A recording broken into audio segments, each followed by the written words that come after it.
Michel Pilote, bienvenue à Parole à l'élu. Cette semaine, je reçois le président de la commission scolaire au Cœur des Vallées, Sylvain Léger, mais dans un premier temps, le conseiller du district de Buckingham, Maxime Pedneau-Jobin. Monsieur Pedneau-Jobin, bonsoir. Merci Bonsoir. encore une fois de venir nous rencontrer dans nos studios. Évidemment, plein de sujets cette semaine. J'aimerais qu'on commence par, j'ai presque envie de dire le coup de force que vous avez fait, faire sortir Jocelyne Houle de sa retraite de la politique pour venir s'impliquer là, au sein là, du nouveau comité que vous avez mis sur pied récemment. Oui, bien, comme elle l'a dit elle-même, elle a hésité. Là, elle n'a pas fait beaucoup de sorties publiques depuis elle a quitté la politique. Mais c'est un sujet un peu particulier. C'est vraiment les derniers montants à dépenser pour Buckingham, là, le 150 000 qui reste dans le surplus. Fait que c'est le sujet qui l'a convaincu de sortir en disant, bien, c'est comme un peu boucler la boucle, là, fermer les livres. Puis dépenser de l'argent, bien, c'est toujours quelque chose d'intéressant. Là. Si on a des sous, ça fait qu'on peut faire des projets. Puis ça fait que ça aussi, ça l'intéressait. Donc, oui, j'étais assez content parce que ça prenait quelqu'un qui pouvait rassembler les gens, qui avait une certaine, pas comment dire ça, mais autorité morale, là, respectée dans l'ensemble de la communauté. Puis je trouvais que c'était la personne idéale. Parce que moi, je veux me retirer un petit peu. C'est-à-dire que, évidemment, c'est moi qui vote à la fin, mais je trouve ça intéressant que ce soit la communauté qui, ensemble, alloue cet argent-là, pas juste le politicien qui est dans son coin et prend décision. Parce que vous auriez pu, comme politicien, vous êtes l'unique conseiller pour le district, prendre la décision de prendre le 150 000, de dépenser comme vous le vouliez. C'est ça, parce que pour que les citoyens comprennent, c'est que les anciens surplus doivent être dépensés sur le territoire de l'ancienne ville. Et donc, par exemple, à Hall, ils en ont dépensé une partie cette année puis l'année dernière. Ça fait que les 5 conseillers se réunissent, ils en discutent, puis ils allouent ça ensemble. Et c'est sûr que c'est tout le conseil qui vote, mais la tradition, là, depuis la fusion, c'est que le conseil endosse la recommandation des élus du secteur. Mais moi, je suis tout seul. Ça fait que j'aurais pu. Puis d'ailleurs, on l'avait fait. Tu sais, moi, j'ai pris une petite somme pour le centre nautique. Jocelyne Pendamoul avait pris une somme pour l'accès au parc McLaren. Mais là, c'est vraiment la dernière pièce de Buckingham. Fait qu'on s'est dit que ça serait une bonne idée que ce soit la communauté ensemble qui... Et vous avez clairement indiqué lors de la conférence de presse, autant Mme Houle que vous-même, que vous vouliez des projets là, qui vont rester, une certaine pérennité. On parle entre autres là, de projets patrimoniaux parce que c'est significatif ce dernier dollar-là de Buckingham. Oui, on ne voudrait pas que, je ne sais pas, on répare un bout de trottoir, puis dans 25 ans, on ne se rappelle plus que c'est avec ça qu'on a fait ça. C'est pour ça qu'il y a toutes sortes d'idées, puis on ne veut pas trop fermer de porte. C'est pour ça qu'on hésitait à donner des exemples, parce qu'il y a des projets qui peuvent avoir l'air, par exemple, de projets d'infrastructure, comme un autre exemple, c'est la paroisse qui dit on a des vieilles pierres tombales, ça appartient à personne parce que les familles sont disparues, mais c'est des pierres centenaires là, qui sont belles. On peut-tu les retaper avec ça? Bon, bien, c'est de l'infrastructure, mais c'est aussi préserver le passé du village, là, puis de la communauté. Donc, on ne veut pas fermer trop de portes. Puis je pense que Mme Houle comprend bien l'objectif général. Ça fait que c'est pour ça que moi, je vais laisser le comité travailler. Parce que ça dépend un peu aussi des projets qu'on reçoit. Il y en a peut-être un là, où tout le monde va être ébahi, puis ils vont dire c'est extraordinaire, c'est ça qu'on fait. Mais il va peut-être en avoir 4 aussi. Là. Donc, pour expliquer un petit peu le fonctionnement du comité, les gens sont invités à envoyer leurs suggestions. Je pense qu'on a jusqu'au 15 février pour envoyer les suggestions au comité. Oui, jusqu'au 15 février. Il y a une adresse de courriel là, qui est sur mon site Internet, sur Facebook, dans les communiqués. Mais les gens peuvent aussi m'appeler ou m'écrire ou passer au centre de service puis donner un document aux soins du comité de surplus.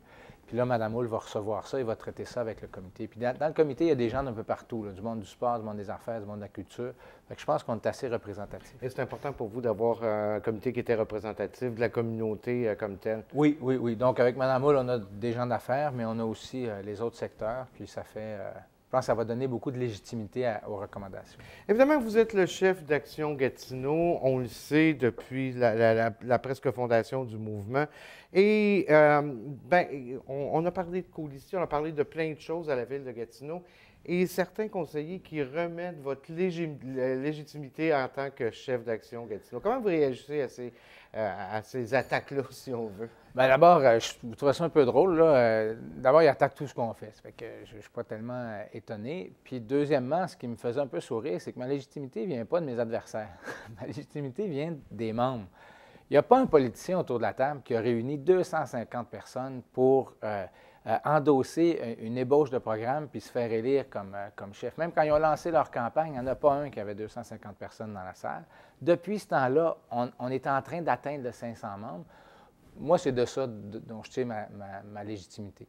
J'ai des gens qui m'appuient, des gens qui croient là-dedans. Je ne sais pas ce que ça va donner le 4 novembre, mais c'est certainement pas des conseillers en face qui vont me dire que je n'ai pas de légitimité comme chef de ce groupe-là. Mais quand on vous dit, par exemple, comme chef de l'opposition, que les gens de Buckingham vous ont élu comme un conseiller indépendant, mais que vous vous présentez à la table maintenant sous une autre bannière, là, effectivement, comme le chef de l'opposition, comment vous réagissez? Et je pense que c'est même M. Bureau là, qui dit que, en fait, vous n'êtes pas vraiment un chef d'opposition.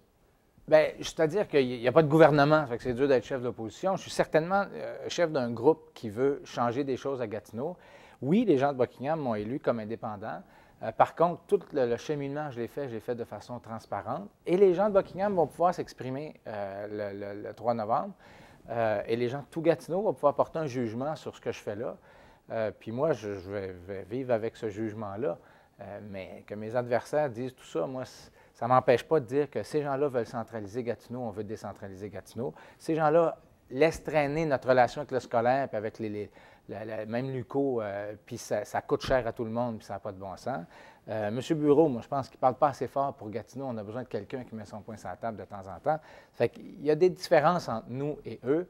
Puis je pense que c'est ça qui les inquiète, parce que moi, je suis sûr que ce programme-là, les gens de Gatineau vont avoir le goût d'appuyer. Et à quel moment on peut s'attendre à ce que l'Assemblée officielle pour légitimer, si on veut, votre titre de... Bien, le congrès devrait avoir lieu, on vise le mois de mars. C'est un peu compliqué parce qu'il faut établir des règles de course à la chefferie. Il faut que ces règles-là soient rendues publiques avant. Il ne faut pas que le congrès soit trop tard parce qu'après, il y a des investitures. Donc, disons que d'ici 2 semaines, au maximum 3, toutes ces dates-là vont être connues. Donc, on s'attend d'avoir environ 500 membres là, déjà qui vont être présents à cette assemblée-là. Présent un samedi 500, je ne pense pas, mais on continue d'augmenter notre membership. Mais disons que si on va chercher ce qu'on avait avant, là, passer toute la journée, ça serait probablement le vendredi, toute la journée du samedi. Ça fait que si on est 150, je vais être content. Évidemment, ce que vous souhaitez comme chef, si vous êtes effectivement élu chef, c'est de pouvoir vous présenter comme maire et d'avoir un colistier. On y revient là, dans le secteur Buckingham. Si vous n'êtes pas élu à la mairie, que vous preniez la place de votre colistier.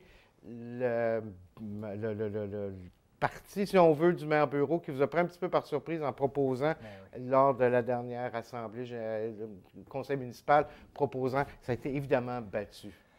Bien, moi, je n'ai toujours pas compris ce que M. Bureau a voulu faire parce qu'on s'est rencontrés 1 heure avant. Là, il m'annonce ça, on va déposer une résolution. Moi, j'ai dit, est-ce que vous voulez vraiment faire ça? Des chicanes, on en a en masse. Est-ce qu'on veut en avoir une de plus alors qu'on sait comment ça va finir? On sait que vous êtes contre, puis que nous autres, on est pauvres, puis on est minoritaires. J'ai dit, moi, c'est pour éviter ce chicane-là, et en sachant le résultat, qu'on s'en va faire la discussion à Québec. Bon, il a voulu le faire pareil. Du point de vue de la procédure, c'était farfelu, là. C'était déposer une résolution, pas d'appuyeur, pas de secondeur. On a perdu 1h30 de conseil pour parler de ça. Et au bout du compte, tant qu'à moi, il nous a juste donné un argument de plus. Ça n'a pas de bon sens que ce soit le groupe au pouvoir qui empêche le chef d'opposition de siéger au conseil. Pas de bon sens, ça. C'est exactement ce qu'on demande au ministre. Moi, j'ai écrit le soir même au ministre en disant le maire Bureau vient de démontrer une fois de plus que la loi n'a pas de sens. Ça fait que changez-la, s'il vous plaît. Puis la Ligue d'action civique est rentrée dans le débat. Il y a toutes sortes de groupes qui disent une des façons de renforcer les conseils municipaux partout au Québec, c'est d'avoir des oppositions plus fortes. Moi, j'y crois. M. Bureau, il ne croit pas. Moi, je pense qu'on aurait pu s'éviter ce chicane-là. Est-ce que vous avez eu un accusé de réception de la part du ministre? En fait, c'est ça qui m'a donné confiance. C'est l'attaché politique responsable du dossier m'a réécrit. Je pense que ça a pris 1h30. Donc, ça ne veut pas dire grand-chose. Ça veut dire qu'ils ont reçu le courriel, mais ça veut aussi peut-être dire que le dossier il est actif. Là. C'est pas sur une pile. Là. Un autre dossier qui a fait couler beaucoup d'encre depuis quelques semaines, c'est les frais qui vont être majorés pour les promoteurs. Donc, quand on construit des maisons neuves dans des projets, on va donner plus de frais, en fait, charger plus de frais aux promoteurs. On parle d'environ 500 ou 5 000 pour une résidence unifamiliale.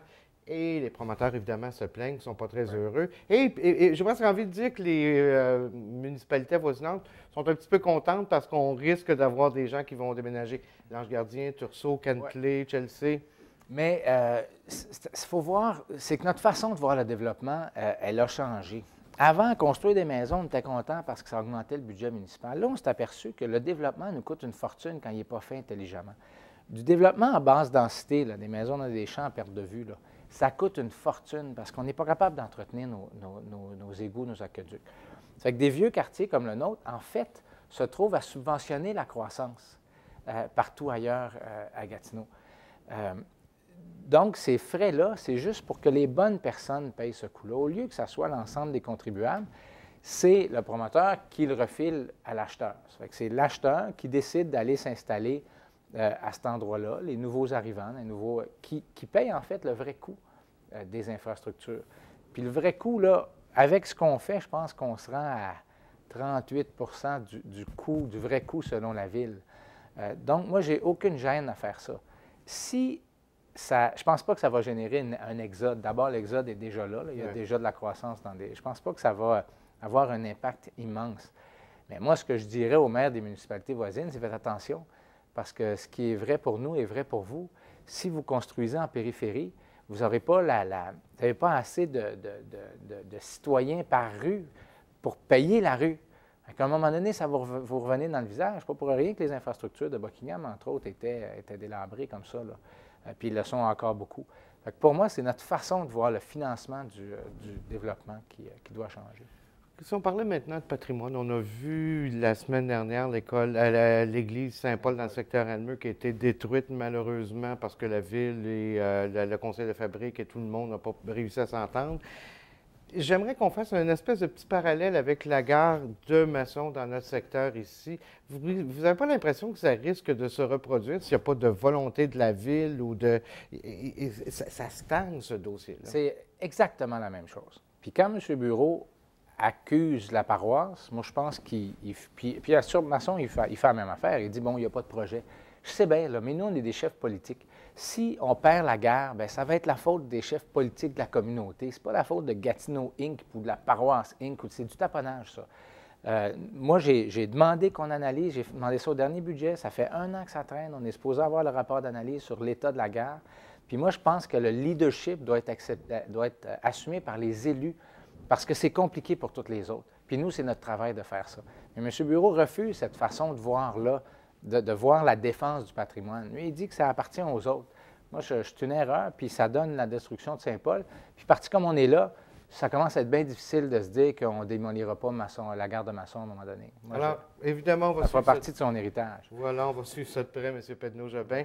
On se revoit évidemment la semaine prochaine. Alors, tout de suite après la pause, comme je le disais tantôt, je reçois Sylvain Léger, le président de la CSCV.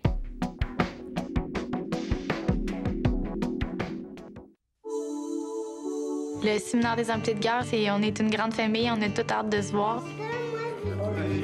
Il y a des grands, il y a des petits, puis les grands apprennent des petits comme les petits apprennent des grands. J'ai toujours aimé prendre des photos. J'étais la photographe désignée de la famille. Quand j'ai voulu poursuivre ma passion, les amputés de guerre m'ont financé ma nouvelle prothèse. Pour moi, l'association des amputés de guerre, ça m'a apporté d'être simplement bien avec moi-même. Je suis juste moi. Je m'appelle Clémence. À ma naissance, il me manquait un pied, fait que j'ai une prothèse. C'est très utile. Quand je suis à l'école, il n'y a rien que moi qui est amputé. Au séminaire des amputés de guerre, je vois beaucoup de personnes qui sont comme moi. Je retrouve un peu ma deuxième famille. Quand je reviens du séminaire, je suis énergique. Il n'y a rien qui va m'arrêter parce que je suis une vainqueur. Alors, on est de retour à Parole à l'élu et comme je le disais avant la pause, mon invité, le président de la commission scolaire au Cœur-des-Vallées, Sylvain Léger. Monsieur Léger, d'abord, merci d'avoir accepté notre invitation. Bienvenue dans nos studios. Bonne année 2013. Évidemment, on est encore en juin, donc on peut encore, en janvier, donc on peut encore se souhaiter bonne année. La semaine dernière, au Conseil des commissaires, on a fait des prévisions. En fait, c'est la revue budgétaire qui a été présentée. Si on expliquait pourquoi on fait une revue en janvier, en juin, on prépare le budget avec des prévisions. Et là, maintenant, vous avez les bons chiffres et on fait la revue. C'est exact? Oui, exactement. Bien, en fait, qu'est-ce qu'on vient faire? C'est de concrétiser confirmer le budget. Donc, parce qu'en juin, lorsqu'on fait la préparation du budget, ce budget-là, il est en guise d'une clientèle que nous, on estime et certaines allocations ministérielles qui sont censées d'arriver ou on va peut-être en avoir plus. Donc, l'exercice qu'on vient de terminer, c'est vraiment de figer tout ça et de se dresser un portrait financier là, plus exact.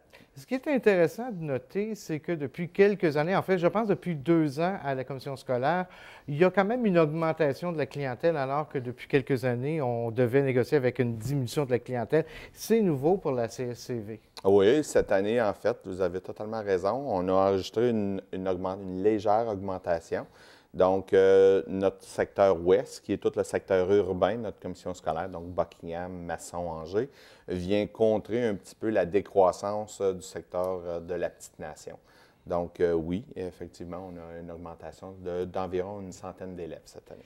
Ce qui est, en fait, je ne veux pas dire intéressant parce que ce n'est pas du tout intéressant, des compressions. Vous avez des compressions là, depuis quelques années et ça continue, si bien que vous avez dû, au cours de la dernière année, aller quand même piger dans votre bas de laine ou en fait là, dans votre surplus. Oui, effectivement, le ministère, dans pas compression budgétaire, mais dans l'organisation budgétaire de l'an passé, on avait prévu 1,5 million de coupures. Donc, ces coupures-là sont récurrentes pour les 3 prochaines années. Donc, on devait revoir tout notre fonctionnement. Donc, il y a des exercices importants qui ont été prévus au niveau du transport, au niveau de l'organisation scolaire qu'on regarde pour s'assurer au niveau des directions d'école et tout ça pour maximiser tout ce qui peut être maximisé sans toutefois toucher le service direct à l'élève. C'est la préoccupation du conseil de ne pas toucher le service à l'élève. Mais vous comprendrez, le ministère persiste.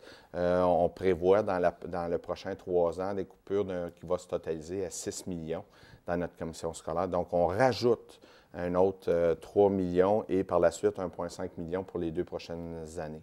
Donc, c'est des coupures importantes pour notre commission scolaire.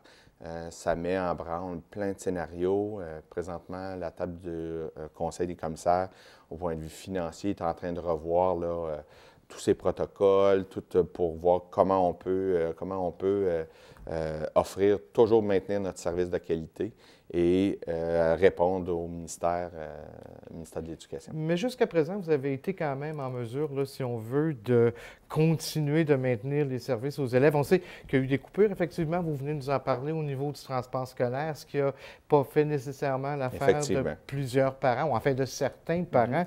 Est-ce que vous prévoyez de quand même être en mesure de continuer là, de maintenir les mêmes services aux élèves sans être obligé, parce qu'on parle de compressions qui sont de plus en plus grandes? Effectivement, cette année, qu'est-ce qu'on a fait? On s'est gardé les mêmes services. On n'a pas changé beaucoup à part du transport scolaire. On s'est approprié de nos écoles un surplus de 400 quelques mille. Et puis, par la suite, vous savez, à la commission scolaire, on avait un surplus annuel. Donc, on avait 1,5 million. Donc, cette année, on s'est approprié 800 000 approximativement dans notre bas de laine, comme vous avez dit tantôt. On s'est approprié ces sommes-là pour venir éponger, pour présenter un budget équilibré au ministère. Donc, si on se garde les mêmes services et qu'on n'a fait aucun changement, ça veut dire qu'on est bon avec notre surplus pour 1 an et 1 an et demi.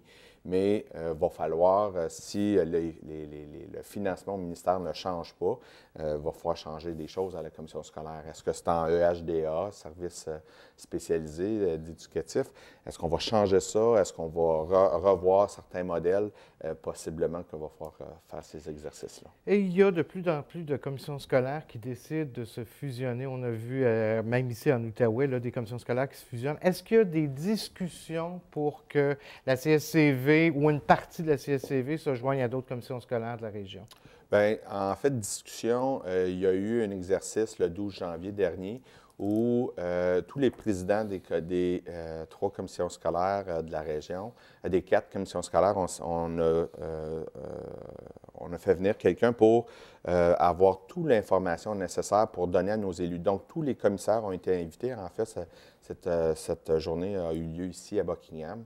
Donc, tous les commissaires de tout le Grand Outaouais ont été invités pour prendre connaissance de tout. Une fusion, ça veut dire quoi? Pourquoi on fait une fusion? Comment ça se fait au point de vue légal et tout ça?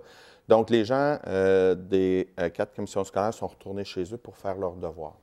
Nous, pour qu'est-ce que ça veut dire pour nous, chez nous, je vous dirais, prime abord, il n'y a pas de question de fusion de commission scolaire au moment où on se parle.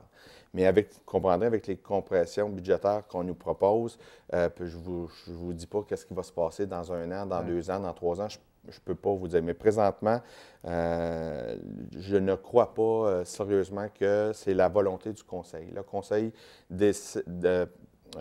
préfère continuer à offrir à notre population, avec le conseil qu'on a présentement, avec les services qu'on a, mais on veut mettre des pressions supplémentaires sur les gouvernements locaux, nos représentants politiques, travailler avec eux davantage pour garder les services qu'on a sans parler de fusion de commissions scolaires. Et j'imagine que lors de la journée du 12 janvier, vous avez dû élaborer différents scénarios, mais une seule commission scolaire pour l'Outaouais, comment les gens pourraient en bénéficier?